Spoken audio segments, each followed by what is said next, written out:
Shalom saudaraku dimanapun Anda berada. Kita kembali berjumpa lewat siaran Tambura Injil di hari ini. Dan lewat perjumpaan kita akan sekali lagi diberikan kesempatan oleh Tuhan untuk belajar dari firman Tuhan dan merenungkannya dalam kehidupan kita.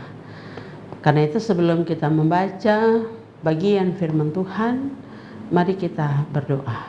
Kita berdoa. Dengan segala kerendahan hati kami Bapa di surga, kami menghampiri kekudusan-Mu, menaikkan syukur dan puji kami atas semua yang Telah Kau nyatakan bagi kami dalam perjalanan hidup kami. Dan sebagai umat yang terus diberkati, kami akan terus ada dan selalu harus mendengarkan firman-Mu, agar kami terus dikuatkan, kami terus dimampukan untuk menjalani hari-hari hidup. Karena itu Bapa, lewat siaran ini kami hendak membaca kebenaran firman-Mu. Berkati kami, kuduskan kami, mampukanlah kami untuk memahami maksud Tuhan di hari ini lewat kebenaran firman-Mu Tuhan. Amin. Pemirsa, saudara-saudara terkasih, kesempatan di hari ini kita akan belajar dari kebenaran firman Tuhan. Maka firman Tuhan yang kita baca terambil dari dalam kitab Kudus Perjanjian Baru, yaitu kitab 1 Korintus. 1 Korintus pasal 11 ayat 23 hingga ayat yang ke-24. Sekali lagi, 1 Korintus pasal 11 ayat 23 hingga ayat yang ke-34. Dan secara khusus saya akan membaca pada ayat yang ke-27 bagi kita bersama-sama di saat ini. 1 Korintus pasal 11 ayat 23 hingga ayat yang ke-34 dengan perikop pembacaan kebiasaan-kebiasaan yang salah dalam perjamuan malam. Ayat ke-27. Jadi barang siapa dengan cara tidak layak makan roti atau minum cawan Tuhan, ia berdosa terhadap tubuh dan darah Tuhan. Sekali lagi saya baca, jadi barang siapa dengan cara tidak layak makan roti atau minum cawan Tuhan, ia berdosa terhadap tubuh dan darah Tuhan. Nah saudaraku yang terkasih, tema perenungan kita di hari ini adalah kita sama di mata Tuhan. Kita sama di mata Tuhan. Sebuah ilustrasi saya sampaikan bagi kita di saat ini untuk mengarahkan kita memahami maksud Tuhan lewat perenungan kita di hari ini adalah sebagai berikut. Saat ini tidak jarang kita melihat banyak sekali sikap dari umat Tuhan yang membeda-bedakan antara orang kaya dan orang miskin. Dan hal ini juga masih terus terjadi sampai saat ini di dalam gereja Tuhan. Misalnya, di sebuah gereja ada sebuah kisah yang terjadi, yaitu di sebuah gereja X suatu kali gereja ini mengadakan acara untuk memperingati ulang tahun jemaatnya, ulang tahun gereja tersebut. Panitia yang mengatur acara ini menyiapkan sebaik mungkin acara itu supaya dapat berjalan dengan baik, termasuk juga dengan menyiapkan konsumsi. Konsumsi yang disiapkan bagi jemaat dalam ibadah itu adalah disiapkan dalam yang sudah disajikan dalam kotak-kotak nasi yang kemudian dibagikan kepada jemaat yang hadir dalam ibadah tersebut, yang menghadiri perayaan tersebut. Namun saudaraku, semua kotak itu punya bentuk dan gambar yang sama, warna yang sama. Tapi tidak diketahui oleh jemaat isi daripada kotak tersebut. Ternyata panitia membedakan menu di dalam kotak nasi tersebut. Menu untuk jemaat yang kaya, menu untuk jemaat yang berada mereka berbeda, jauh lebih enak daripada menu untuk jemaat biasa.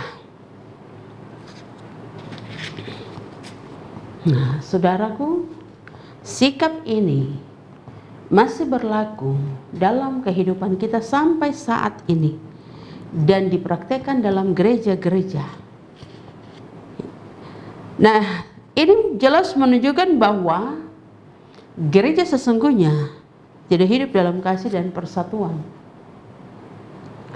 Nah, di dalam bagian firman Tuhan yang kita baca di saat ini dalam ayat yang ke-27 mengatakan demikian. Jadi barang siapa dengan cara tidak layak makan roti atau minum cawan Tuhan, ia berdosa terhadap tubuh dan darah Tuhan. Saudaraku, kalimat atau ayat ini menjadi bagian teguran bagi kita. Nah, seringkali orang Kristen salah memahami maksud dari perkataan Paulus ini. Itulah sebabnya seringkali ayat ini dipakai untuk menjadi bagian mengarahkan jemaat supaya harus ada dalam perjamuan-perjamuan kudus. Nah, saudaraku yang terkasih, perjamuan yang dilakukan di Korintus yang ditulis dalam bagian firman Tuhan ini adalah perjamuan di mana mereka berkumpul bersama-sama mengumpulkan makanan, baik itu orang kaya dan miskin. Lalu mereka bersama-sama duduk untuk menikmati jamuan itu. Namun realita yang terjadi dalam penulisan kitab ini kepada jemaat di Korintus, ternyata orang kaya datang mengumpulkan makanan mereka, lalu tanpa menunggu waktu yang ditentukan untuk duduk bersama membagi makanan itu, mereka makan sampai habis, tidak menyisakan bagi mereka yang tidak mempunyai. Itulah sebabnya seringkali ayat ini disampaikan kepada jemaat supaya mereka melihat ternyata ada kekeliruan. Mereka tidak ada dalam perjamuan yang sebenarnya. Yang dimaksudkan dengan makan roti dan minum cawan Tuhan dengan cara yang tidak layak. Di sini mengacu pada kebiasaan jemaat di Korintus ini yang salah, yang ditulis dalam ayat yang ke-20 hingga ayat yang ke-22. Dan itu kita bisa lihat dalam bagian firman Tuhan yang kita baca, ayat-ayat sebelumnya menegaskan demikian. Karena hal-hal itu salah, maka Rasul Paulus menegur jemaat di Korintus supaya mereka melihat satu perjamuan yang baik, yaitu melayani sesama mereka yang berkekurangan.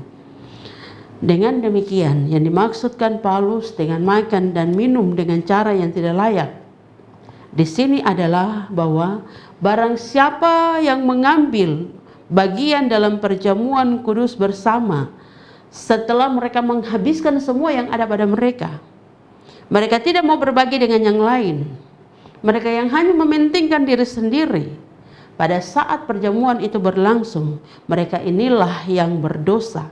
Dikatakan berdosa terhadap tubuh dan darah Tuhan. Karena itu persekutuan yang terkasih dimanapun Anda berada ketika mendengarkan siaran ini, mendengarkan firman Tuhan ini, hari ini Rasul Paulus menegaskan kepada kita, menekankan kepada kita untuk harus berbagi. Apa yang ada pada kita, kumpulkan dalam persekutuan, bersaksi tentang kemuliaan Tuhan, lalu bagikanlah itu kepada sesama.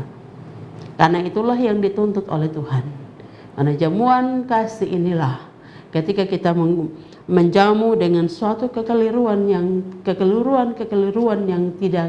yang telah terjadi, maka perjamuan atau jamuan kita yang terjadi dalam gereja tidak benar, tidak layak kepada Tuhan. Mari kita saling melayani dengan apa yang ada untuk melayani pekerjaan Tuhan yang kita lakukan dalam pelayanan kita. Tuhan memberkati kita. Amin. Mari kita berdoa. Bapa di surga, kami bersyukur kepadamu atas kesempatan yang kau berikan lewat siaran ini. Kami boleh mendengarkan bagian firman-Mu. Berkati kami dengan kuasa Roh Kudus, mampukanlah kami agar kami bisa melakukannya dalam kehidupan kami. Karena kami sadar kami ada di dalam dunia yang penuh dengan dosa. Teramat sulit kami melakukannya dalam kehidupan kami. Terima kasih Tuhan. Terima kasih kami sudah mendengarkan firman-Mu dan boleh bersyukur di hari ini. Ampuni, kuduskan layakan kami, dengarkanlah doa kami. Amin. Demikian siaran Tabur Injil di hari ini, di mana kita telah bersama-sama belajar dari firman Tuhan. Saudaraku, terus saksikan siaran Taburan Injil yang disiarkan oleh channel YouTube Relasi Siapan Selatan. Tuhan memberkati kita semua. Shalom.